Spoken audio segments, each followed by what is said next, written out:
नमस्ते विद्यार्थी मित्रों, आप सभी का हार्दिक स्वागत है। विद्यार्थी मित्रों, आज हम कक्षा 8 के विषय हिंदी में इकाई 7 हार की जीत कहानी के बारे में पढ़ेंगे। तो बच्चों, आप अपना पाठ्य पुस्तक खोलकर उसमें ध्यान दीजिए। बच्चों, हार की जीत कहानी के लेखक है सुदर्शन। सबसे पहले हम लेखक परिचय के बारे में देखेंगे। सुदर्शन का जन्म सन 1896 और निधन सन 1968 में हुआ था। सुदर्शन का मूल नाम बद्रीनाथ शर्मा था। आपका जन्म पंजाब के सियालकोट में हुआ था। जब आप 6ठे दर्जे में थे तभी आपने प्रथम कहानी लिखी थी। प्रेमचंद की तरह आपने भी उर्दू में लेखन प्रारंभ किया। तत्पश्चात हिंदी में लिखने लगे।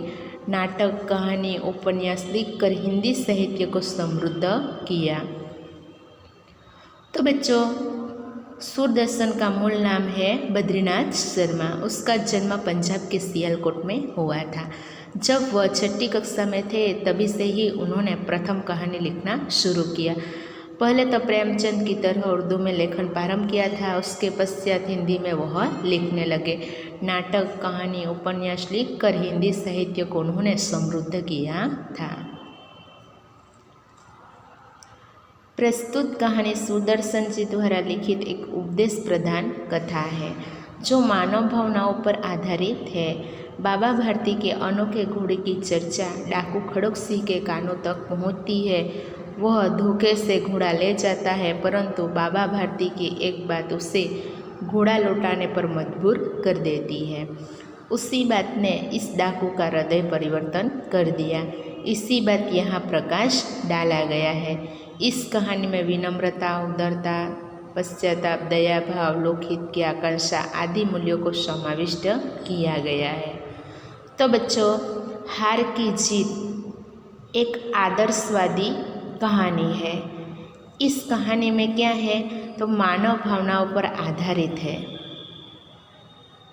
बाबा भारती के अनोखे घोड़े की चर्चा जो है वो डाकू खड़क सिंह के कानों तक पहुंचती है और इसी समय खड़क सिंह धोखे से घोड़ा बाबा भारती के पास से ले जाता है, परंतु बाबा भारती की एक बात जो है वो खड़क सिंह को घोड़ा लौटाने के लिए मजबूर कर देती है। इसी बात ने इस डाकू का हृदय परिवर्तन कर दिया है। तो इस कहानी में बच्चों इसी बात का यहाँ प्रकाश डाला गया है। इस कहानी में विनम्रता है, उदारता, पश्चाताप, दया भाव, लोकहित की आकांक्षा आदि जो मूल्य है वो मूल्य समाविष्ट किया गया है। तो बच्चों, यहाँ हम देखते हैं तो इस कहानी में क्या है तो एक डाकू के हृदय में मानवता की धारा प्रवाहित दर्शाई गई है। बाबा भारती जैसे साधु के पास से डाकू खड़क सिंह जो है वो क्या करता है, कपट करके घोड़ा छीनकर ले लेता है। बाबा भारती का दिल तो टूट जाता है, लेकिन वो घोड़ा वापस नहीं मांगता। सिर्फ डाकू को यह घटना किसी को न बताने की विनती करते हैं। साधु की सज्जनता के कारण डाकू का क्या होता है, हृदय परिवर्तन हो जाता है। वह घोड़ा वापस कर अपनी गलती को सुधार लेता है। तो बच्चों, इस प्रकार बाबा भारती जो है वो पहले हार जाता है, यानी हार भी जीत हो जाती है। खड़क सिंह छल करके घोड़ा ले जाता है। इसी समय बाबा भारती हार जाता है, लेकिन खड़क सिंह का हृदय परिवर्तन हो जाता है, अपनी गलती सुधार लेता है और बाबा भारती को वह वापस घोड़ा दे देता है, जिसकी वजह से इस इकाई का नाम पड़ा है हार की जीत। तो बच्चों देखो, माँ को अपने बेटे और किसान को अपने लहलहाते खेत देखकर जो आनंद आता है वही आनंद बाबा भारती को अपना घोड़ा देखकर आता था। भगवत भजन से जो समय बचता वह घोड़े को अर्पण हो जाता। वह घोड़ा बहुत ही सुंदर और बलवान था। तो बच्चों, क्या है कि माँ को अपने बेटे को देखकर, किसान को लहराते हुए खेत को देखकर आनंद आता है। लहलहाना यानी हरा हरा भरा होना। तो माँ को अपने बेटे को देखकर, किसान को लहराते हुए खेत को देखकर आनंद होता है, इसी प्रकार आनंद बाबा भारती को अपना घोड़ा देखकर आता था। भगवत भजन से जो समय बचता वो घोड़े को अर्पण हो जाता, अर्पण यानी समर्पित हो जाता। वह घोड़ा बहुत ही सुंदर और बलवान था, बलवान यानी शक्तिशाली था। उसके जोड़ का घोड़ा सारे इलाके में न था। इसके जोड़ का घोड़ा जो है वो सारे इलाके में न था। बाबा भारती उसे सुल्तान कहकर पुकारते थे। अपने हाथ से खरहरा करते, खुद दाना खिलाते और देख देख कर प्रसन्न होते थे। बच्चों, यहाँ खरहरा, खरहरा का शब्द होता है ब्रश के द्वारा घोड़े की सफाई करना, जिसे कहा जाता है खरहरा। तो बाबा भारती ने इस घोड़े का नाम सुल्तान रखा था और अपने हाथों से वह खुद खरहरा करते, खुद दाना खिलाते और देख देख कर क्या करते, प्रसन्न होते थे। उन्होंने रुपया, माल, असबाब, जमीन आदि अपना सब कुछ छोड़ दिया था। असबाब यानी सामान होता है। यहाँ तक कि उन्हें नगर के जीवन से भी घृणा थी। घृणा यानी नफरत। अब गांव के बाहर एक छोटे से मंदिर में रहते, भगवान का भजन करते। मैं सुल्तान के बिना नहीं रह सकूँगा, उन्हें ऐसा लगने लगा था। वे उसकी चाल पर लट्टू थे। बच्चों, लट्टू होना यानी मोहित होना, मुग्ध होना। कहते कहते ऐसे चलता जैसे मोर घटा को देखकर नाच रहा। घटा यानी बादल, मोर जो है वो बादल को देखकर नाच रहा है। जब तक संध्या के समय सुल्तान पर चढ़कर 8-10 मील का चक्कर न लगा लेता, उन्हें चैन न आता था। चैन आना यानी मानसिक शांति मिलना। तो बच्चों, बाबा भारती जो है वो बाबा भारती को रुपया, माल, असबाब, जमीन आदि सब कुछ छोड़ दिया था। यहाँ तक कि उन्होंने नगर के जीवन से भी नफरत हो गई थी।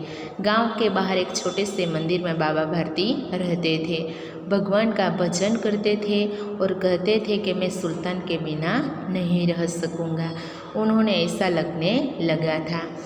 बाबा भारती जो है वो सुल्तान की चाल देखकर मोहित हो जाते थे और कहते थे जैसे कि चाल जो है वो मोर जो है वो बादल को देखकर नाच रहा है, इसी प्रकार सुल्तान की चाल है। जब तक बाबा भारती संध्या के समय सुल्तान पर चढ़कर 8-10 मील का चक्कर न लगा लेते, तब तक बाबा भारती को शांति नहीं मिलती है। बच्चों, यहाँ प्रश्न होता है कि बाबा भारती अपना समय कैसे बिताते थे। तब बाबा भारती भगवत भजन से जो समय बचता वो घोड़े को समर्पित कर देता था, यानी घोड़े की सेवा में लगाते थे। वे खुद क्या करते थे, वे खुद अपने हाथों से खरहरा करते थे और उसे दाना खिलाते थे और देख देख कर प्रसन्न होते थे। बाबा भारती भगवत भजन से जो समय बचता वो घोड़े को सेवा में लगा देता।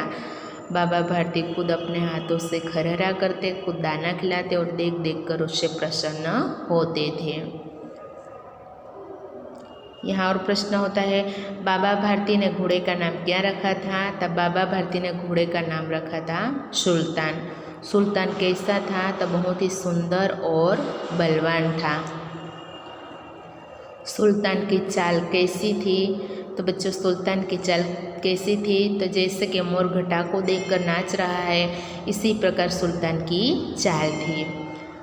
और यहाँ दूसरा प्रश्न होता है, बाबा भारती को कब तक चैन न आता था। तब बाबा भारती सुल्तान पर चढ़कर 8-10 का मील का जो चक्कर न लगा लेते, तब तक उन्हें चैन न आता था। आगे देखो बच्चों, खड़क सिंह इस इलाके का कुख्यात डाकू था। कुख्यात यानी बदनाम डाकू था। लोग उनका नाम सुनते ही कांपते थे। होते होते सुल्तान की कीर्ति उनके कानों तक भी पहुँची। उनका हृदय उसके देखने के लिए अधीर उठा। वह एक दिन दोपहर के समय बाबा भारती के पास पहुंचा और नमस्कार करके बैठ गया। बच्चों, यहाँ कानों तक पहुंचना यानी मुहावरे का अर्थ होता है सुनना। अधीर हो उठना यानी उतावला हो जाना। तो खड़क सिंह इस इलाके का एक प्रख्यात डाकू था। लोग उनका नाम सुनकर ही कांपते थे। होते होते जो सुल्तान की कीर्ति थी, कीर्ति यानी प्रतिष्ठा, उनके कानों तक पहुंच जाती है। उसका हृदय जो है वो सुल्तान को देखने के लिए अधीर हो उठा था। वह एक दिन दोपहर के समय बाबा भारती के पास पहुंचा और नमस्कार करके बैठ गया। बच्चों, यहाँ प्रश्न होता है खड़क सिंह कौन था? तो खड़क सिंह इलाके का प्रख्यात डाकू था, कुख्यात डाकू था। बच्चों, और भी प्रश्न होता है कि खड़क सिंह कौन था? यह बाबा भारती के पास क्यों गया था यानी आया था?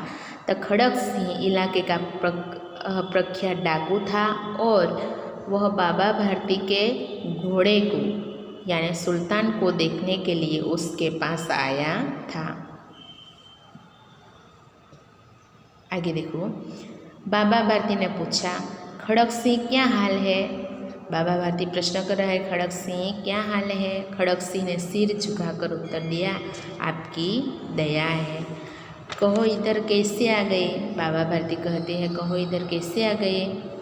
खड़क सिंह कहता है, सुल्तान की चाह खींच लाई। सुल्तान की जो चाहत है, लगाव है, वो यहाँ खींच लाई। विचित्र जानवर है, देखोगे तो प्रसन्न हो जाओगे। बाबा भारती जो है खड़क सिंह से क्या कहता है कि विचित्र ही जानवर है, तुम जो देखोगे तो प्रसन्न हो जाओगे। बच्चों, हम यहाँ चित्र के माध्यम से देख सकते हैं। यह है बाबा भारती, यह है खड़क सिंह। यहाँ घोड़ा दिखाई देता है, यहाँ मंदिर है, यहाँ बड़े बड़े पेड़ नजर आते हैं। मैंने भी बड़ी प्रशंसा सुनी है, खड़क सिंह कहता है। उसकी चाल तुम्हारा मन मोह लेगी। मन मोह लेना यानी प्रसन्न होना। तो बच्चों, बाबा भारती क्या कहता है, उसकी चाल जो है वो तो तुम्हारा मन मोहित कर लेगा। खड़क सिंह कहते हैं, देखने में भी बड़ा सुंदर है। क्या कहना, जो उसे एक बार देख लेता है उसके हृदय पर तो उसकी छवि ही अंकित हो जाती है। यहाँ बच्चों मुहावरे का अर्थ है हृदय में छवि अंकित होना। मुहावरे का अर्थ होता है अच्छी तरह याद रह जाना। तो बाबा भारती क्या कहता है, क्या कहना, जो उसे एक बार जो देख लेता है तो उसके हृदय में उसकी छवि जो है वो अच्छी तरह से याद रह जाती है। खड़क सिंह कहता है, बहुत दिनों से अभिलाषा थी, आज उपस्थित हो सका हूँ। उपस्थित यानी हाजिर। बहुत दिनों से मेरी अभिलाषा थी, आज मैं यहाँ हाजिर हो सका हूँ। बाबा भारती और खड़क सिंह अस्तबल में पहुँचे। अस्तबल यानी बच्चों घोड़े को बांधने की जगह, जिससे कहा जाता है अस्तबल। बाबा ने घोड़े दिखाया घमंड से, खड़क सिंह ने घोड़ा देखा आश्चर्य से। उसने सहस्त्र घोड़े देखे थे, सहस्त्र यानी सैकड़ों, परंतु ऐसा बाका घोड़ा उसकी आँखों से कभी न गुजरा था। बाका यानी निराला, सुंदर, आँखों से न गुजरना। तो बच्चों देखना होता है मुहावरे का अर्थ। सोचने लगा, भाग्य की बात है, ऐसा घोड़ा खड़क सिंह के पास होना चाहिए। इस साधु को ऐसी चीज़ से क्या लाभ। कुछ देर तक आश्चर्य से खड़ा रहा। उसके पश्चात उसके हृदय में हलचल होने लगी। बालकों जैसी अधीरता से वो बोला, परंतु बाबा जी मैंने उसकी चाल न देखी तो क्या। बाबा भारती और खड़क सिंह कहाँ जाते हैं बच्चों? अस्तबल में पहुँचते हैं।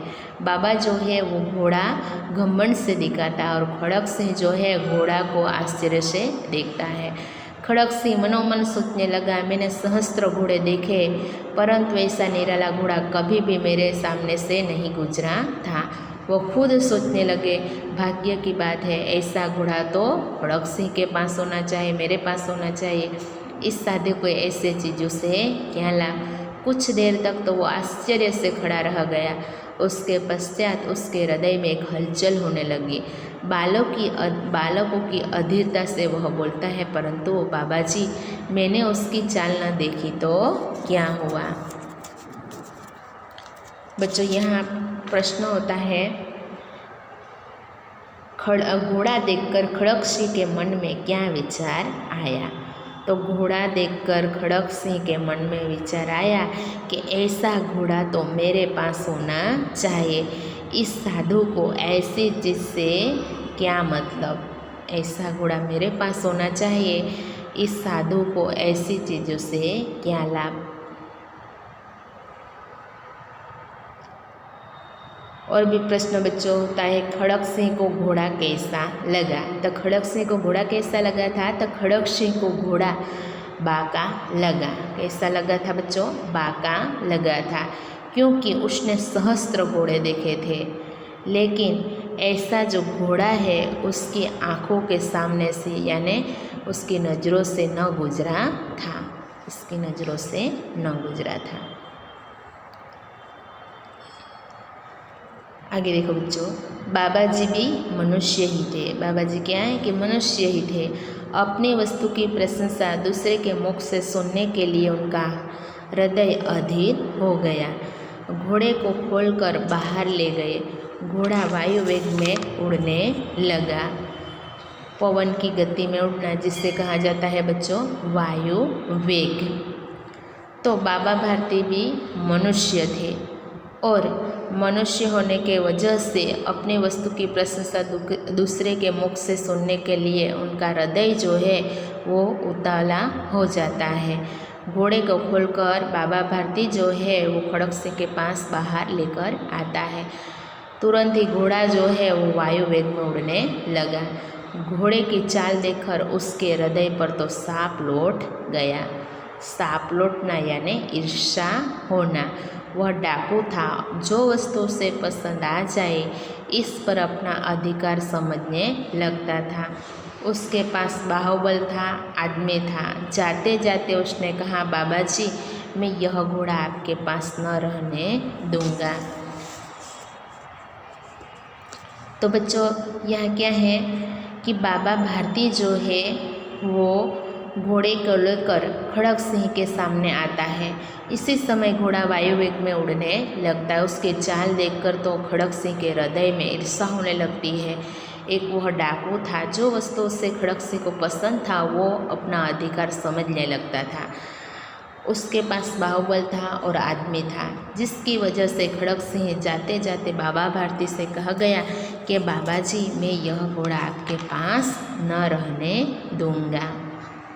बच्चों यहाँ प्रश्न होता है, खड़क सिंह ने बाबा भारती से सुल्तान के बारे में क्या कहा। तो खड़क सिंह ने सुल्तान के बारे में बाबा भारती से कहा कि बाबा जी, यह घोड़ा मैं आपके पास न रहने दूंगा।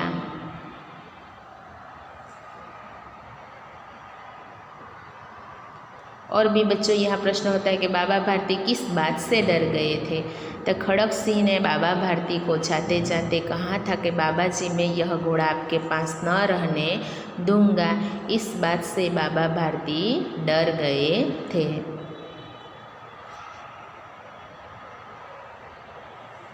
आगे देखो, बाबा भारती डर गए। अब उन्हें रात को नींद न आती थी। सारी रात अस्तबल की रखवाली में कटने लगी।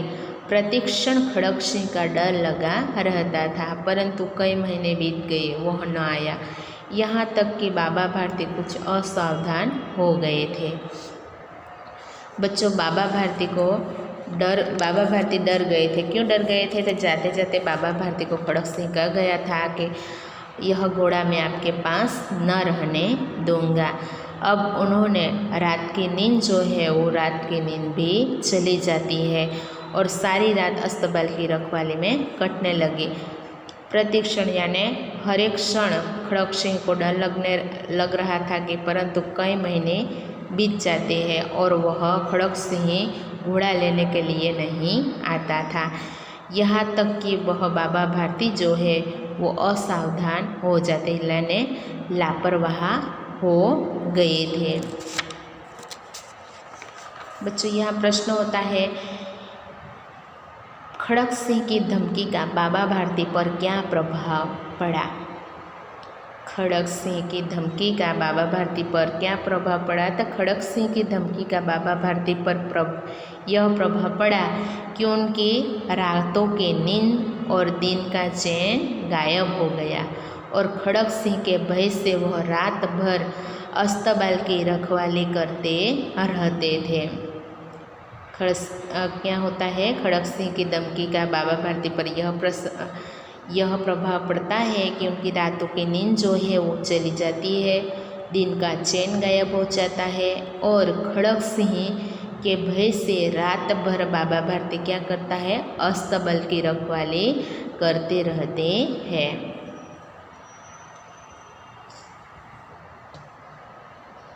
और बच्चों यह भी प्रश्न होता है कि बाबा भारती को किसका डर लगने लगा, क्यों लगने लगा? तो बाबा भारती को किसका डर लगने लगा था? खड़क सिंह का डर लगने लगा था, क्योंकि खड़क सिंह ने क्या कहा था जाते जाते कि बाबा जी यह घोड़ा मैं आपके पास न रहने दूंगा। आगे देखो, संध्या का समय था। बाबा भारती सुल्तान की पीठ पर सवार होकर घूमने जा रहे थे। संध्या का समय था, बाबा भारती जो है सुल्तान की पीठ पर सवार होकर घूमने के लिए निकले थे। इस समय उनकी आँखों में चमक थी, मुख पर प्रसन्नता थी। कभी घोड़े के शरीर को देखते, कभी उसके रंग को, और वह मन ही मन फूले न समाते थे। बच्चों यहाँ मुहावरे का अर्थ है फूले न समाना, यानी बहुत प्रसन्न होना, बहुत प्रसन्न होना। तो एक दिन संध्या का समय था, बाबा भारती सुल्तान के पीठ पर सवार होकर घूमने निकला था। इसी समय उनकी आंखों में चमक थी, बहुत ही चमक थी और उसके मुख पर इतनी प्रसन्नता थी, कभी घोड़े के शरीर को देखते, कभी उसके रंग को, वह मन ही मन बहुत ही प्रसन्न होते थे। सहसा एक ओर से आवाज़ आई, सहसा यानी एकाएक और एक ओर से आवाज़ आती है, ओ बाबा इस कंगले की सुनते जाना। कंगले यानी कंगाल, गरीब होता है। तो क्या कहता है, आवाज़ क्या आती है, ओ बाबा इस कंगले को, गरीब को सुनते जाना। आवाज़ में इतनी करुणा थी, करुणा यानी दया थी कि बाबा ने घोड़े को रोक लिया। देखा एक अपाहिज जो है वृक्ष की छाया में पड़ा हुआ करा रहा है। बोले क्यों, तुम्हें क्या कष्ट है? यहाँ बच्चों कराहना शब्द आता है, कराहना यानी कि मुंह से दर्द भरी आवाज़ निकलना, जिससे कहा जाता है कराहना। तो आवाज़ में करुणा दया थी। बाबा ने घोड़ा रोक लिया और देखा तो अपाहिज जो है वो अपाहिज यानी अपंग, लूला, लंगड़ा कहा जाता है। तो अपाहिज वृक्ष की छाया में पड़ा हुआ दर्द भरी आवाज़ में बोल रहा है कि इसी समय बाबा भारती कहता है कि बोले क्या, तुम्हें क्या कष्ट है? कष्ट यानी दुख है। अपाहिज ने हाथ जोड़कर कहा, बाबा मैं दुखियारा हूँ, मुझ पर दया करो। रामावाला यहाँ से 3 मील है, मुझे वहीं जाना है, घोड़े पर चढ़ा लो, परमात्मा भला करेगा। अपाहिज जो है वो अपाहिज क्या कहता है, हाथ जोड़कर बाबा भारती से कहता है कि बाबा जी मैं दुखियारा हूँ, मुझ पर तुम दया करो। यहाँ से रामावाला 3 मील दूर है, मुझे वहीं जाना है, घोड़े पर चढ़ा लो, परमात्मा आपका भला करेगा। बाबा भारती कहता है वहाँ तुम्हारा कौन है? खड़क सिंह अपाहिज कहता है, यानी कि अपाहिज के रूप में कौन है? खड़क सिंह। दुर्गा दत्त वेद का नाम सुना होगा, उनका सौतेला भाई हूँ। क्या कहता है? दुर्गा दत्त वेद नाम सुना होगा, उनका मैं सौतेला भाई हूँ।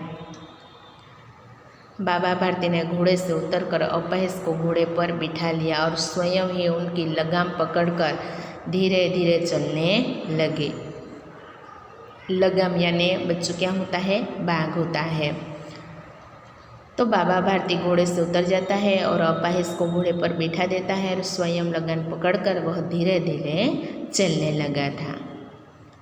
बच्चों यहाँ प्रश्न होता है कि अपाहिज के रूप में बाबा भारती को किसने बुलाया था। अपाहिज के रूप में बाबा भारती ने किसने बुलाया था, तो वह खड़ग सिंह ने बुलाया था। अपाहिज ने बाबा भारती से क्या विनती की थी, तो अपाहिज ने बाबा भारती से विनती की कि उससे घोड़े पर बिठा लो और 3 मील दूर रामावाला में रहने वाला उनके सौतेले भाई के यहाँ मुझे पहुँचा दो। क्या कहा था कि वे उसे अपने घोड़े पर बिठा लो और यहाँ से रामावाला 3 मील दूर है, यहाँ सौतेला भाई यह मुझे पहुँचा दो।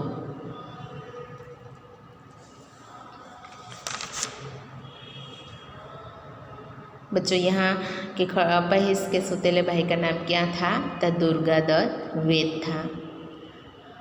बाबा भारती ने अपाहिज के लिए क्या किया, तो बाबा भारती ने अपाहिज के लिए क्या किया था, तो खुद वह घोड़े से उतरकर अपाहिज को घोड़े पर बिठा दिया और स्वयं लगन पकड़कर धीरे धीरे वह चलने लगा था।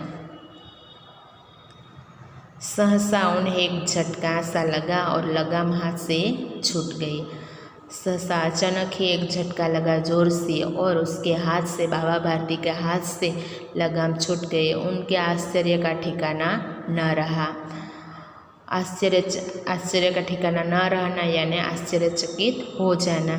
जब उन्होंने देखा कि अपाहिज घोड़े के पीठ पर तनकर बैठा है और घोड़े को दौड़ाए ले जा रहा है, उनके मुख से भय, विस्मय, निराशा से मिली हुई चीख निकल आई। वह अपाहिज डाकू खड़ग सिंह था। अपाहिज जो है वो बच्चों कौन था, तो अपाहिज डाकू खड़ग सिंह था। तो अचानक ही क्या होता है बच्चों, जोर से झटका लगता है। झटका लगने की वजह से बाबा भारती के हाथ में से जो लगाम थी वो छूट जाती है। इस समय खड़ग सिंह ने लगाम ले ली तो बाबा भारती तो आश्चर्यचकित हो जाते हैं। उन्होंने देखा कि अपाहिज जो है वो घोड़े के पीठ पर तनकर बैठा है और घोड़े को दौड़ाए लिए जा रहा था। उनके मुख में भय, विस्मय, निराशा से मिली हुई चीख निकल गई। वह अपाहिज और कोई नहीं था, लेकिन कौन था बच्चों, डाकू खड़ग सिंह था। तो अपाहिज कौन था, तो डाकू खड़ग सिंह था। बाबा भारती कुछ देर तक तो चुप रहे। उसके पश्चात कुछ निश्चय कर पूरे बल से चिल्लाकर बोले, जरा ठहर जाओ यानी रुक जाओ। जोर से चिल्लाकर कहता है बाबा भारती कि तुम रुक जाओ। खड़ग सिंह ने आवाज़ सुनकर घोड़ा रोक लिया। उनकी गर्दन पर प्यार से हाथ फेरते हुए कहा, बाबा जी यह घोड़ा अब न दूंगा। खड़ग सिंह ने बाबा भारती का आवाज़ सुना और आवाज़ सुनकर घोड़े को रोक दिया और गर्दन पर प्यार से हाथ फेरते हुए कहता है कि बाबा जी यह घोड़ा जो है मैं आपको न दूंगा। बच्चों हम यहाँ चित्र के माध्यम से भी देख सकते हैं।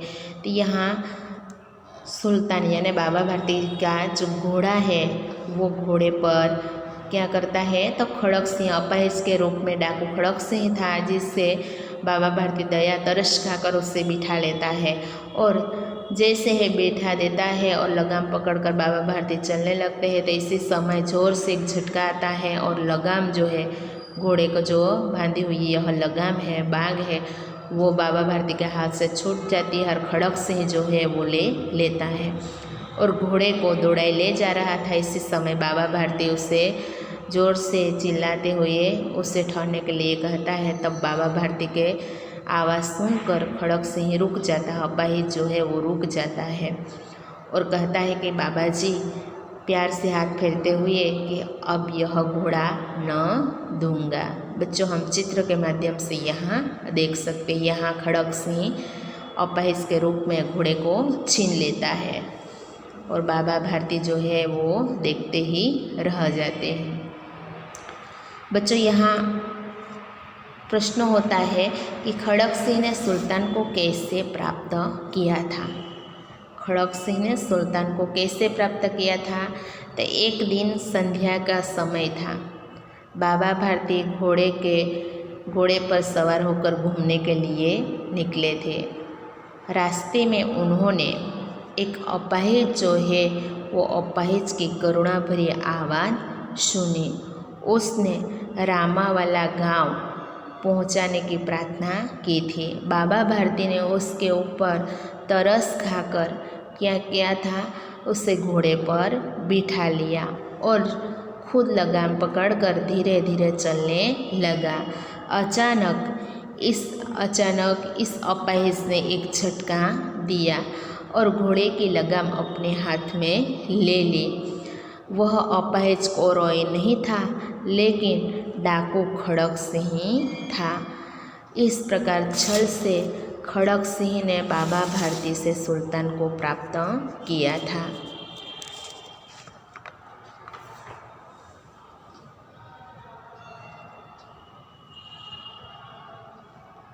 आगे देखो बच्चों।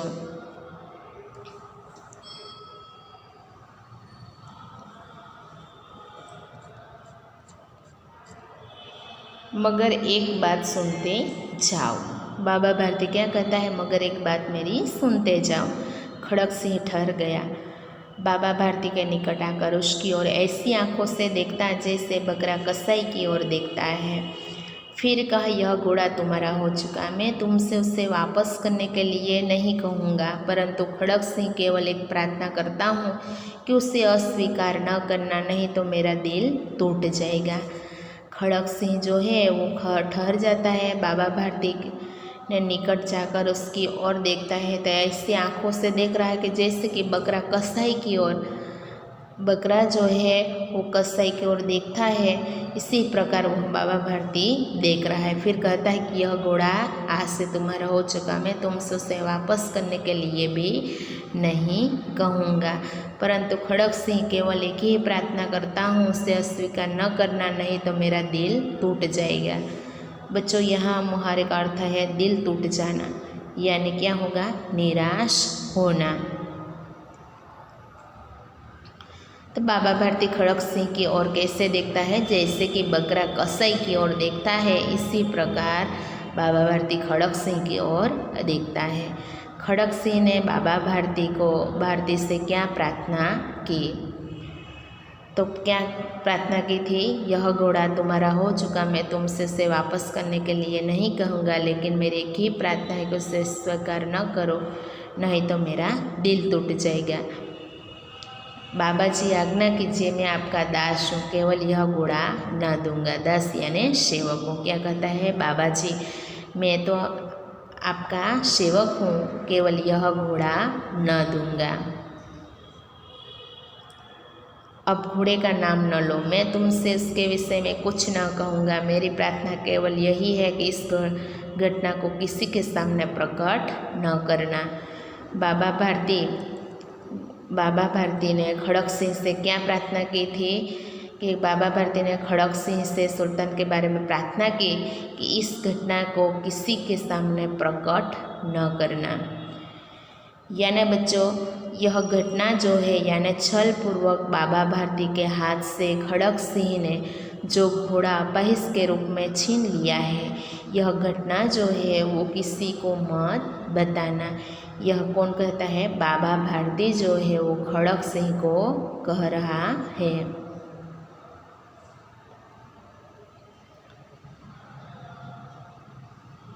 खड़क सिंह का मुंह आश्चर्य से खुला रह गया। खड़क सिंह का मुंह जो है आश्चर्य से खुला रह गया।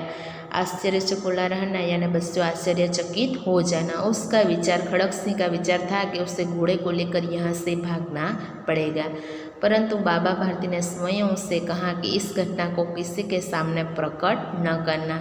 उससे क्या प्रयोजन सिद्ध हो सकता है। खड़क सिंह ने बहुत सोचा, बहुत सिर मारा, परंतु कुछ समझ में न सका। हार कर उसने अपनी आंखें बाबा भारती के चेहरे पर गड़ा दी और पूछा, बाबा जी उसको आपको क्या डर है। बच्चों, यहाँ मुहावरा है सिर मारना। सिर मारना यानी कुछ समझ में न आना। खड़क सिंह का मुँह तो आश्चर्यचकित हो जाता है। उसका विचार क्या था, खड़क सिंह का घोड़े को लेकर यहाँ से भागना पड़ेगा, लेकिन बाबा भारती ने स्वयं क्या कह दिया, इस घटना को किसी के सामने प्रकट न करना। तो बच्चों इसका प्रयोजन क्या होगा, वह खड़क सिंह बहुत सोच रहा था, लेकिन बहुत सोचा फिर भी उसमें कुछ समझ में नहीं आया। कुछ समझ में न आने के कारण हार कर उसकी आंखें जो है बाबा भारती के चेहरे पर गड़ा दी और पूछा, बाबा जी उसमें आपको क्या डर है। बच्चों यहाँ एक प्रश्न होता है कि इस घटना को किसी के सामने प्रकट न करना, ऐसा बाबा भारती ने खड़क सिंह को क्यों कहा था। तो खड़क सिंह ने बाबा भारती से छल पूर्वक क्या लिया था, सुल्तान को लिया था।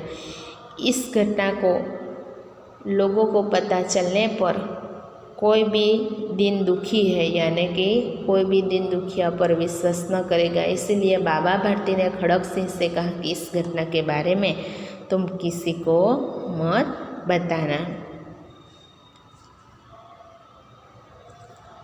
बच्चों यहाँ और भी प्रश्न होता है, यदि आप बाबा भारती के जगह होते तो क्या करते थे। यदि हम बाबा भारती के जगह होते तो क्या करते बच्चों, डाकू से घोड़ा छीनने की कोशिश करते। डाकू से क्या करते, घोड़ा छीनने की कोशिश करते।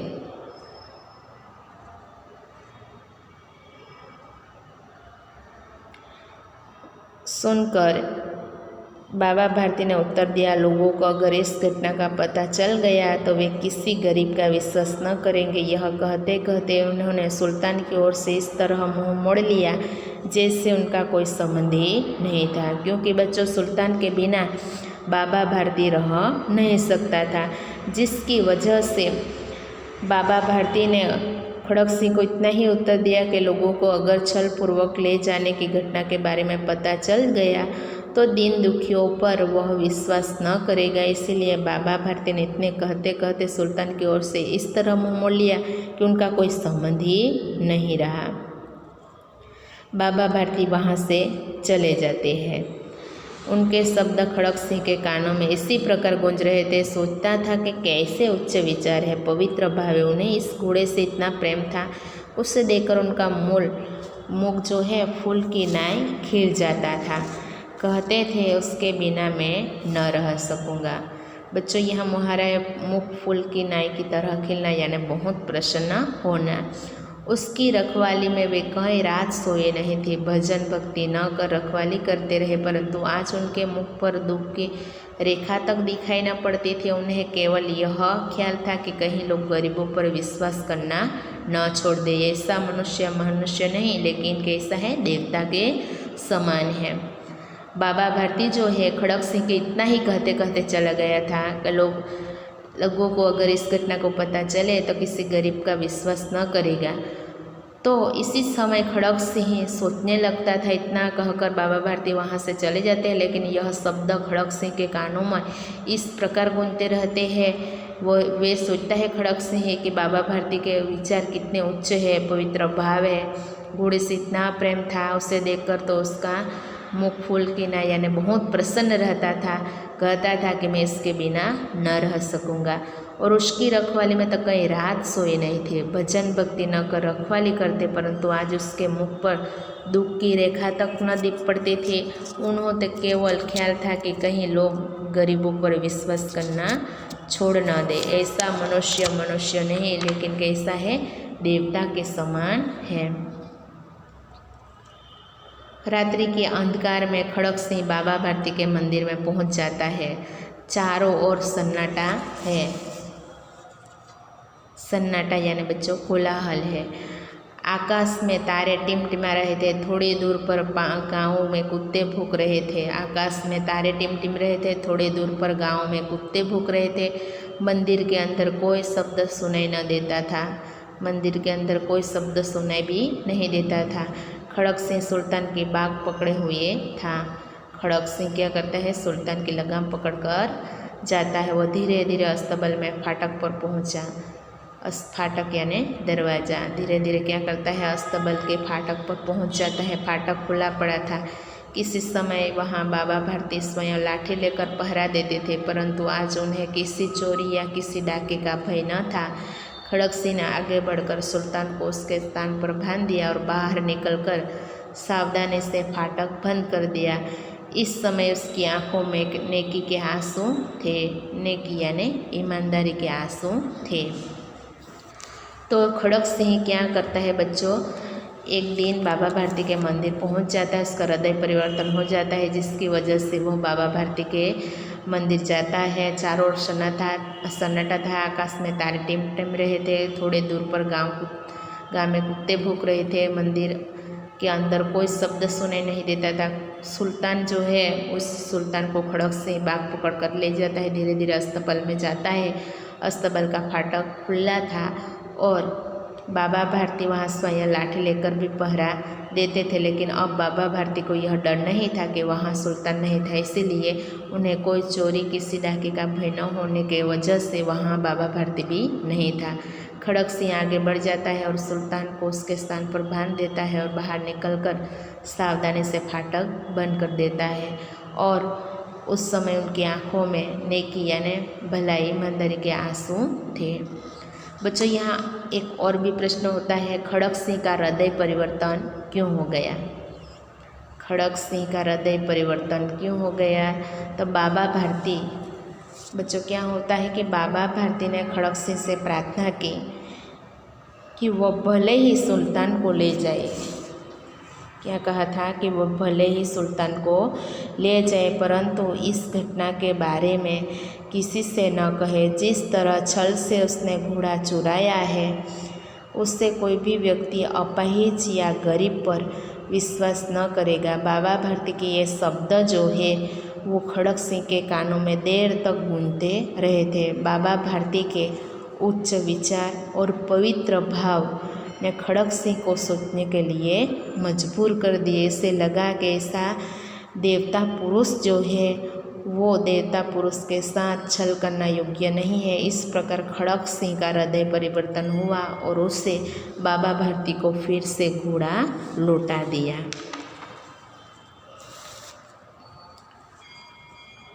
रात्रि का तीसरा पहर बीत चुका था। रात्रि का तीसरा पहर बीत चुका था। चौथा पहर आरंभ होते ही बाबा भारती ने अपनी कुटिया से बाहर निकल ठंडे जल से स्नान किया। चौथा पहर आरंभ होते ही बाबा भारती क्या करता है, अपनी कुटिया के बाहर निकलकर ठंडे जल से स्नान करता है। उसके पश्चात इस प्रकार जैसे कोई स्वप्न में चल रहा है, उनके पांव अस्तबल की ओर बढ़े थे। जैसे कि बच्चों स्वप्न में चल रहा है, इसी प्रकार बाबा भारती जो चलने लगता है और उसके पांव जो है, पैर जो है अस्तबल की ओर ही बढ़ते हैं। परंतु फाटक पर पहुंचकर उनको अपनी भूल प्रतीक होती है।